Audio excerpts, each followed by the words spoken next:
At the start of this video, I told you I wasn't sure what I was going to do with the neck. Something was bothering me a little bit about it, and I found out what it is. Let me show you. When I built this guitar, I put curly maple binding on a rosewood fingerboard. I then glued that to a maple neck. The problem is that you don't visually see any difference now between the binding on the fingerboard and the maple neck. They just sort of blend into each other.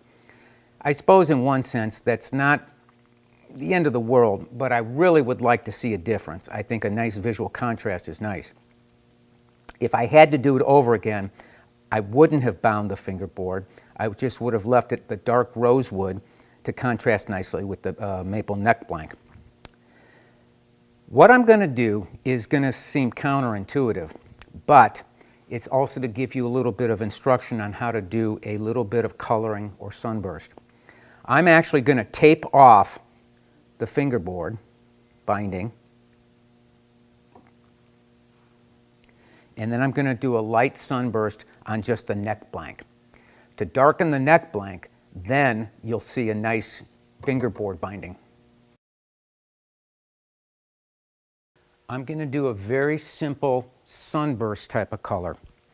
I'm going to first apply a yellowy brown to the center of the neck, and I'm going to do that by mixing a little TransTint in a 50-50 mix of denatured alcohol and lacquer thinner.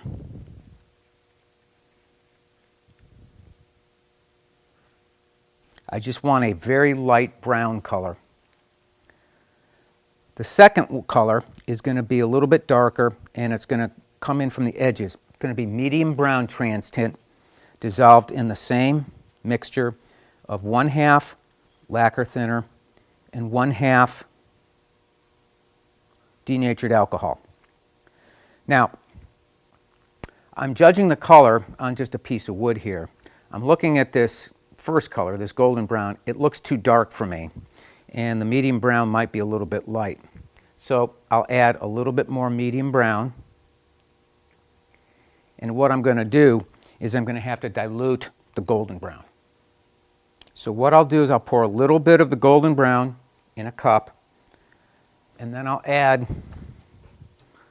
a little bit of lacquer thinner and a little bit of denatured alcohol to thin it out.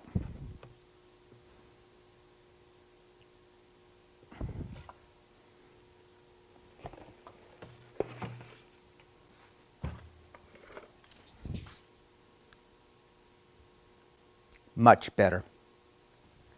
After getting the right color, I'll just strain it right into my detail touch-up gun that I told you about earlier.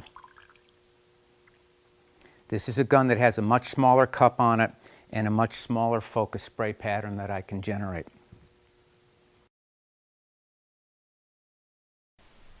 Before I start spraying, I'll check the pattern on the piece of white paper that's in the spray booth. When I'm satisfied, I'll take the spray gun, and using it as a little blowgun, I'll get rid of all the debris that's on the neck. I'm going to start at the heel. I'm going to use very light, almost mist type coats and work right on up the neck. I want to keep the toner mostly in the center and away from the edges, because the toner that's in the second coat will go on the edges, and I don't want those two colors to blend together.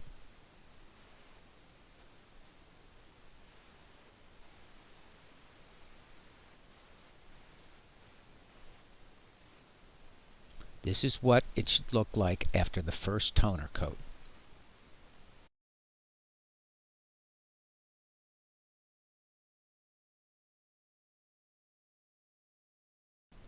I'll set up the gun for the second toner exactly the same way as the first, by practicing on a piece of white paper that's in the spray booth.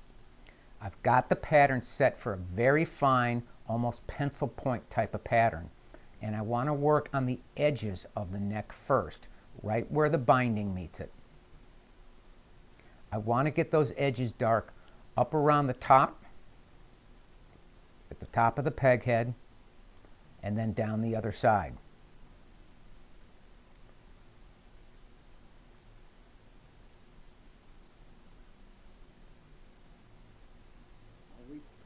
I'll repeat this sequence again.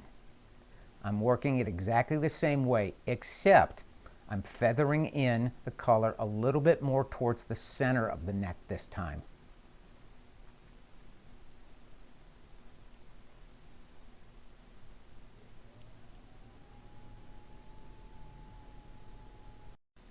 Finally, I'll open up the pattern a little bit more and feather all that color in towards the center. I'll check under the light for any missed areas and rework those a little bit if necessary. When everything looks good, I'll hang it up to dry for a couple hours. This is what it looks like after drying a couple hours. And this is what it looks like after a couple coats of gloss finisher on. See how that binding really stands out now.